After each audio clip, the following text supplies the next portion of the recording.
Good morning, everyone. How you doing today? Michael Zuber, one rental at a time. Normally, Friday mornings at 8 a.m., I'm interviewing the great one and only Stephen Dow from Velocity Mortgage. It is Christmas Eve, and he is out and about enjoying family activities. So, Stephen, hope you are having a wonderful day. Thank you for everything you do on the channel. But given I have this 8 a.m. time slot set aside, I thought I would take an opportunity to do a live stream and cover some topics that I have collected throughout the week. If you found this channel for the first time, welcome. Do me a favor, give me a thumbs up, like, subscribe, comment, all of that stuff for the YouTube algorithm. If you are a returning viewer, thank you so much. It is because of you I continue to create daily content. I appreciate that one rental at a time is working. We are sending out deal cards almost every day. I am getting great messages from folks about how to get started one rental at a time, changing your financial future. So thank you, thank you, thank you. Hopefully you can tell I'm having as much fun as many of you are. So thank you for that. So kind of couple of topics that I'm thinking about. One is interest rates. Something I have asked myself is how high can interest rates go? Now, specifically, I am a real estate investor. So when I say interest rates, I'm not talking savings account. I'm not really even talking the 10-year treasury. I am talking mortgage rates. Most specifically, let's be clear, I am talking mortgage rates, 30-year fixed owner occupied. That is where it starts. They are my competition, right, for residential properties. So that's what I've been thinking about. So something I did last night is I once again went back to my 50-year spreadsheet. I built it over the summer. I've shared it with you. I even give it away in my free course because I think it is that valuable. So I looked at interest rates, right? We saw the PCE measure yesterday. Was it yesterday? Yeah, yesterday. Highest since 1982. I don't know about you, but that gives me pause. That gives me concern. So what I did is I went back to the 1970s and I said, how high can interest rates go?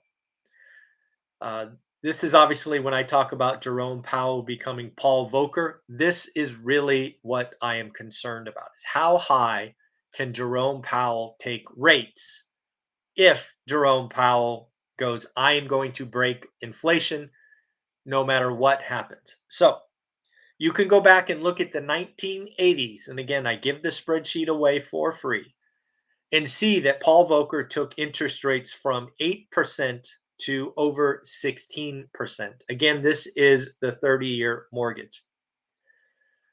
So first and foremost, do I think that Jerome Powell is going to take the 30-year mortgage rate to 16%? Of course not. Of course not. Let's not be silly. That's not what I'm saying. But what I am saying is, okay, it started at 8, it went to 16. That is an 800 basis point move. So the first thing I have to ask myself is, okay, where did we start? For argument's sake, let's say it's 3%. If you add 800 basis points to 3%, you get 11. So the next question I ask myself, could Jerome Powell take interest rates from 3% to 11%? And the answer is not going to happen. Not going to happen. All right. So, okay. So he's not going to take him to 16. He's not going to take him to 11. But how high can he go? So once again, I go back to the 1980s and I realize, you know what? Paul Volcker essentially doubled the 30-year mortgage, right? From 8 to 16, basically. So I ask myself, can Jerome Powell double the 30-year mortgage rate? And the answer is absolutely. He could take the 30-year mortgage rate from 3 to 6. If he takes it to 6, that's actually below where I started in 2002, which is in the low 7s. So can Jerome Powell take interest rates on the 30-year mortgage from 3 to 6%? I believe he can. I'm not sure he has the backbone. He hasn't shown me. I don't think he will. I don't think he's that strong. Paul Volcker was convinced, and Paul Volcker didn't care if you hated him. Paul Volcker didn't care if he caused a recession. His goal was to break inflation. I don't think Powell has that kind of conviction. I think Powell would wilt like a flower. But maybe. Could he? Absolutely. So the first topic of the day is how high could interest rates go? They're not going to 16. They're not going to 11. But could they go to 6? Yeah, I think they could.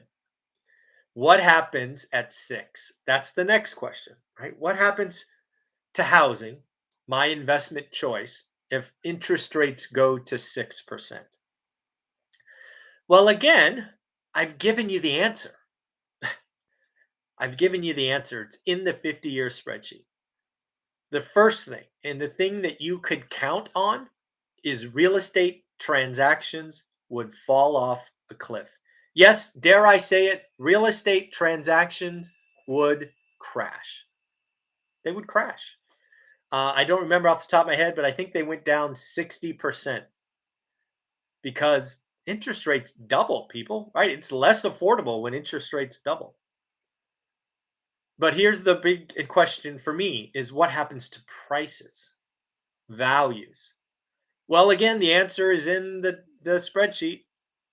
Because again, why are interest rates going up? Because of inflation. What's the biggest cause to inflation? Wages, right? Transactions fall off a cliff. Only the stuff that has to sell will sell.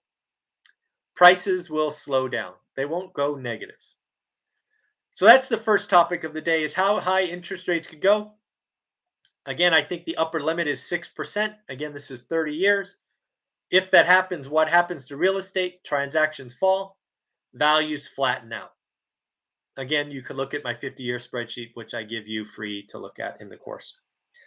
So that's the first topic of the day. Let's say good morning to the people who sent me a chat. And there's only one, at least thus far. So Nathan, good morning. How are you? I hope you're having a wonderful day. Thank you for watching. Why don't we talk about getting off the sidelines? If you are a real estate investor, a lot of folks that I talk to communicate with, they're scared, they don't want to make a mistake, or they don't have any money. So let's talk about that. Invest to Wealth, good morning. How are you? Thank you for watching. So let's talk to the people that are scared, right? Maybe you have history. Maybe you personally made a mistake in the '06 Great Recession. Maybe you're young enough where it wasn't you that made a mistake, but there was family, friends, an uncle, an aunt, a mom, a dad, a close friend who had a house foreclosed on. There's a lot of reasons to be scared, especially if you have that history. If you know my story, which is well documented in One Rental at a Time, I started long before that crisis.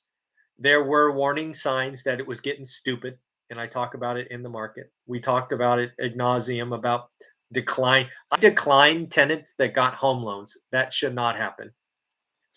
So there was a lot going on that was unsafe, and there were warning signs. Um, but let's just realize that a lot of the injury that was caused in the last crisis were people not doing the work. They were gambling on appreciation. They got addicted to easy money. There was a lot of stuff going on like that. What I would tell you if you're scared, the way to overcome being scared is to simply do the work.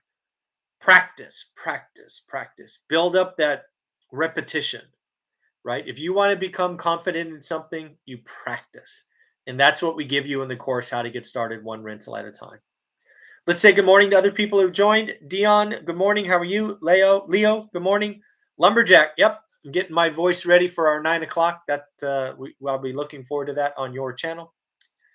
Don and Bev, good morning, Michael. Don't know if I'll catch tomorrow morning, so hope you have a Merry Christmas. Thank you very much. I appreciate it. You all are wonderful. And Sergio, good morning. How are you doing? So number two, new investors, you don't want to make a mistake. I get it. I don't want to make a mistake either. Mistakes are painful. What I would tell you, the biggest way to not make a mistake is to do the work. I have been doing this for 20 some years. I've interacted with thousands of new investors. Some of them come to me with money. It's like, Michael, I've got 40 grand or 50 grand or 100 grand, whatever it is, and I'm ready to go. And I'm like, great. Well, my answer to you is the same. Go do the work for 60 or 90 days. Go learn your market, learn average. Most of them don't listen. Money's burning a hole in their pocket. They feel like they have to do something. So they pull up realtor.com or Zillow or Redfin. They look at 3 listings, they write 2 offers, and they get 1. That's gambling. There's no chance that you can look at 3 deals and understand your market. My answer is if you have 100 grand or 0, the answer is the same. You need to do the work. You need to spend 90 days looking at a buy box to figure out average so you do good or great. If you are following one rental at a time, I do not want you to do average deals. I certainly don't want you to do bad deals. I don't want you to do average deals. Anybody out there can do an average deal, hence they're average. Most of you will not spend the time to learn average, hence you are doomed to do average. So again, not wanting a mistake, I get it. The cure for that is doing the work. And then I do hear a lot of folks that say, I just don't have any money. I've always wanted to do real estate investing for the last 10 years, but I don't have any money. If you've had a passion for real estate for 10 years and you don't have an emergency reserve or you don't have any money left over, you're not ready to invest in real estate. Real estate, it's you'll have bad days. You'll have the, oh my God, the water heater broke, nobody was home, it ran for 36 hours, and now your floor and 3 feet of drywall need to be replaced. Yeah, you have insurance, but your deductible's 10 grand or 5 grand or whatever. You're going to have bad days. If you haven't read my book yet, One Rental at a Time, you need to read about my first tenant. My first tenant almost destroyed us. It happens. If you have no money, you need to step back and get your money right. Need versus want, get a side hustle, something. Because real estate investing, you need a reserve. Not only do you need a life emergency reserve for your family, but you also need emergency reserve for real estate. So it'll get you if you don't have that. So some other things that I'm proud about on this channel. Again, I was just kind of brainstorming. One of the things that came to us this year on this channel, One Rental at a Time, Velocity Mortgage brought us 30-year money on apartments and offices. And again, I used their service. I got a 30-year fixed rate loan on an office building. I own an office building. It's called The Hub on Van Ness in Fresno. And I did not think I could get 30-year money on an office. Now, some of you don't know what I'm talking about. Here's the deal. If you own a 5-unit building or more, it's called commercial. If you own an office building, it's called commercial. If you own mixed use, it's called commercial. Typically, those loan products are 3, 5, and 7-year fixed. They're 25-year AMs. And if you watch my channel, you know I am deathly afraid of where interest rates will be in a couple of years. So it was finding Velocity Mortgage that I'm just like, oh my God, I can go take cash out, 50% LTV, very conservative, of my office building for 30 years fixed. So that was something we brought this channel, which I'm really happy we did. And I understand from Stephen, more and more of you are reaching out to him on apartments and portfolio loans and all of that. The feedback has been, generally speaking, extremely positive. Some folks have talked about emails being delayed. What I would tell you, if that's the case, is make sure you put in the subject line ORAAT. They are a publicly traded financial company and have very, very strong spam filters. So some stuff gets stuck because, again, they are constantly under attack, I am sure. The other thing that we brought you this recently. This first came to us from Omar. I've since done conversations with a cost segregation study. Folks, the little guy, you and me, We now can do cost segregation on houses. I have shared with you my personal experience with a duplex. We've talked about bonus depreciation being a gift. I am using bonus depreciation, which was in the Jobs Act, which will go through next year to get cash back on everything I bought in 2021 and everything I buy in 2022. I go buy a $200,000 property, I'm going to get between $10,000 and $12,000 back in my taxes. Now, there are obviously limitations. If you're a high income W 2 earner, there's all those rules. We have talked about them ad nauseum. I had my CPA on to talk about them. So, again, one thing we did. And then we talked about how Grant Cardone is going to pay zero taxes this year because he just bought $750 million in apartments in Fort Lauderdale or Miami or somewhere. Cost segregation plus bonus depreciation is a gift to real estate investors. And I was very happy we brought that service to this channel. The other thing I'm really happy about this channel is I am different. This channel, One Rental at a Time, is different than every other real estate channel, investing channel, economic channel. Every other channel that I see, it's one person talking about the latest hot topic. Where this channel, I certainly bring you what I'm doing, but I bring you 7, 8, 9 multimillionaires every week. This channel, One Rental at a Time, is really a community of experts that have your interest in mind. So I'm so thankful, so happy with all of our experts coming back week after week after week. It is truly a pleasure of mine to know that they are excited to come back every week. So I'm very happy with that. The other thing I want to talk about is the cheat code to wealth. I believe Dion named that cheat code to wealth. Matt, the lumberjack, brought us the 4-3-2-1 strategy. I think there's a lot of folks talking about first-time homebuyers being in a bad spot, and they are. I mean, at 26%, lowest on record. But let's not forget, you don't need your forever home the first time. You can get on the path, the path to being wealthy in 10 years or less. The greatest strategy you could do is the 4-3-2-1. Right? If you're young, you're getting out of college, go find a fourplex, then a triplex, then a duplex, and a house.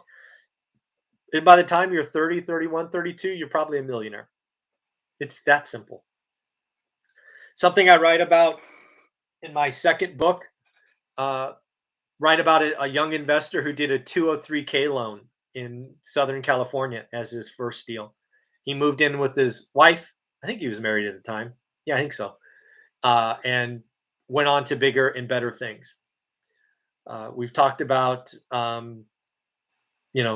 teenage moms and Section 8 housing and high school dropouts and house hacking, cheat code to wealth, whatever you want to call it.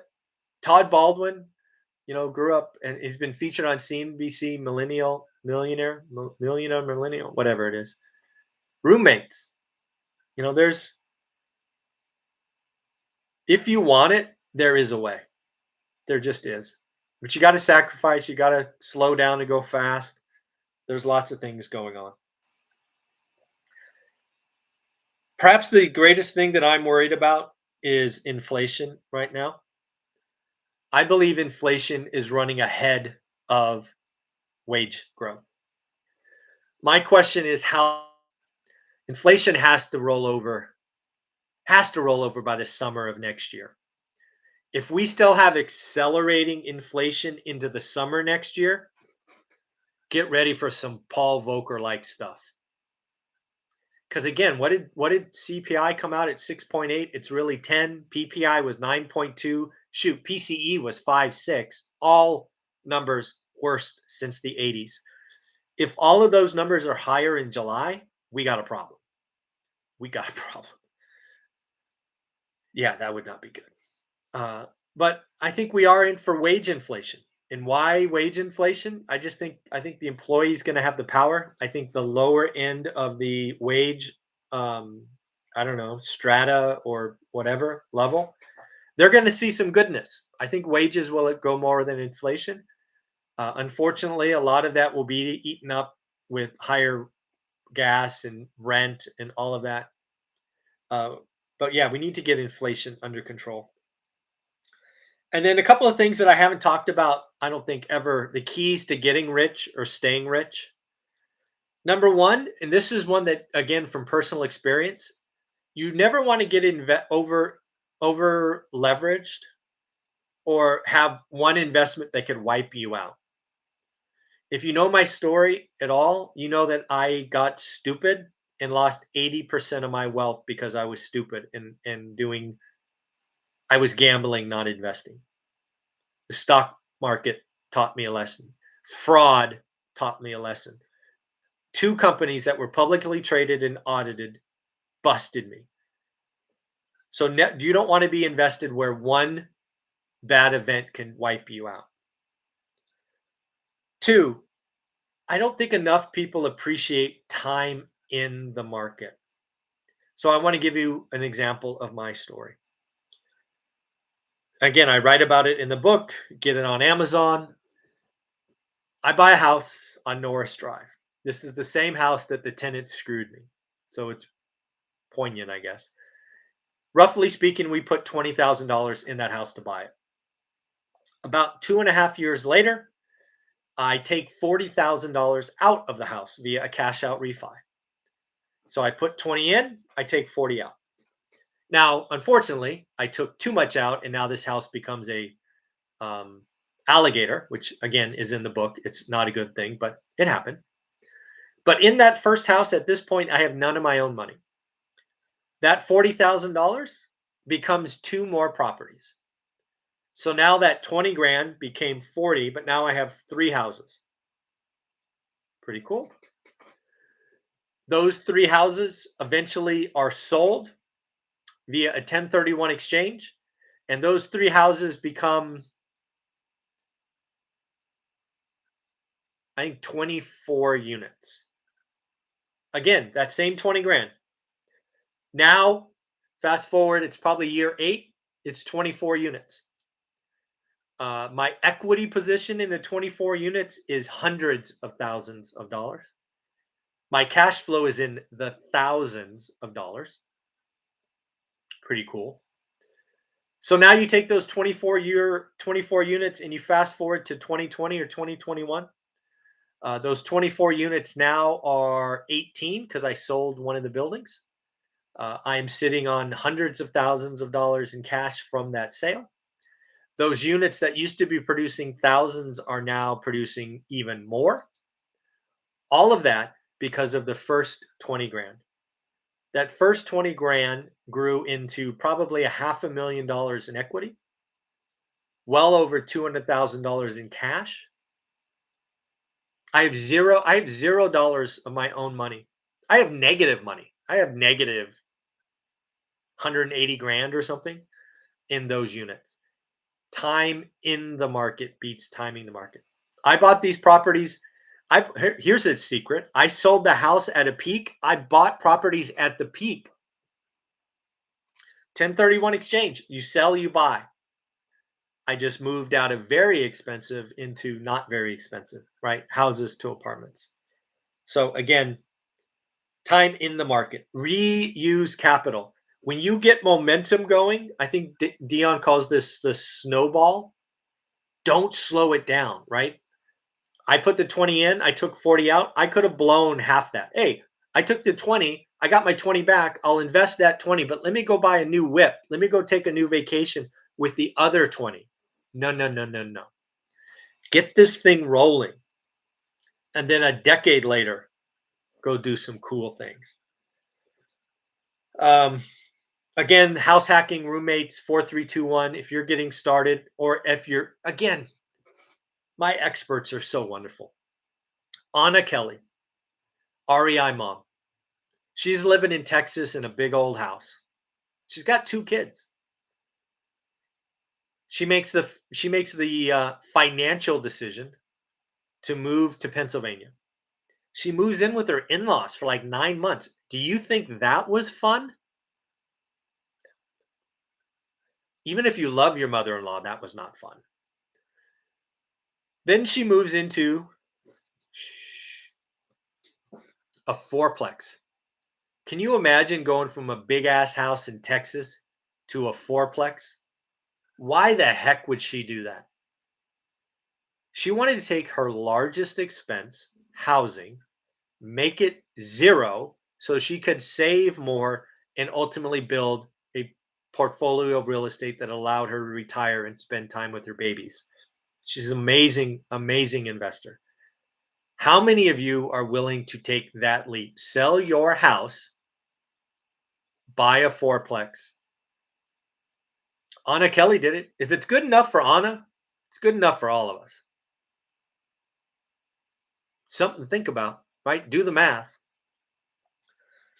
What else do I have on my little notes here to talk about? Let's say good morning to anybody else that came on. Anthony, good morning. Sergio, I have a property preservation company. Is any foreclosures coming our way anytime soon? I doubt it. Not very many. Numbers out of Black Knight, I think we peaked at 4.8 million homes in forbearance. We've now got numbers after a year where less than 1% go that way. It's just not going to happen. New prop. Hey guys, in the New York Metro looking to connect. Happy holidays, everyone. Happy holidays. Know thyself first. Good morning. Namaste. Good morning. Namaste. Jay Parker, me. I'm not sure what that means. Maybe that means you're in New York. I'm not sure. Helping Hands. Good morning. Vince from Corona, California. Good morning. Gilbert, Merry Christmas. Good morning. How are you? Can't say that because that's not in English, I don't think. But good morning anyway. I don't know what that is. It's probably a bot. I don't know. Anyways, let's see. One more topic. Do I have one more topic? Oh, I guess close with my plan for 2022. Again, I believe in sharing what I'm doing. 2021, as you know, was two things for me. Well, really three things. Trying to buy what I can. Not a lot happened. Biggest thing for me was fixing my debt structure. I had, I don't know, 10 or 12 loans with variable rates because they were commercial, they were apartments or offices. I spent all of 2021 fixing that problem. So now everything has 30-year debt.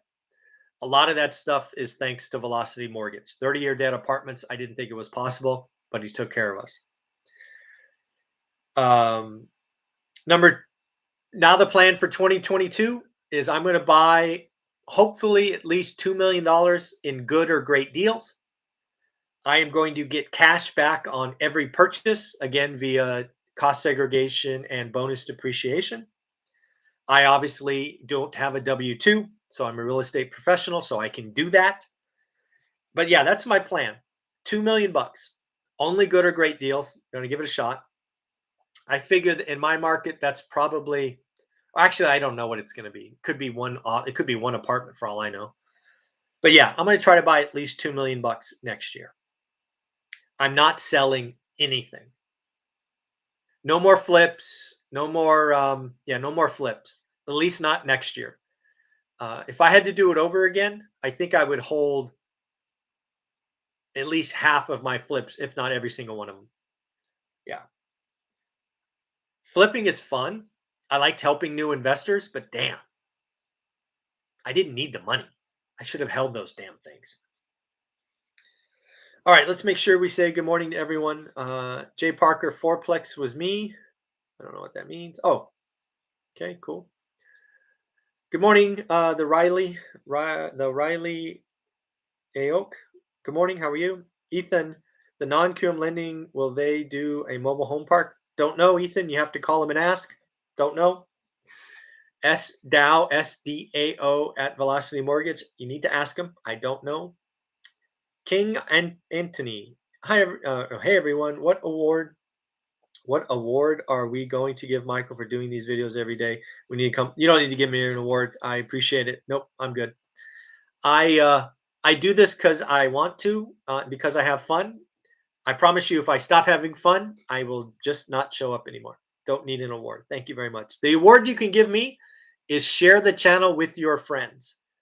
I want to help 1 million people. I can help 10,000 the rest of my life.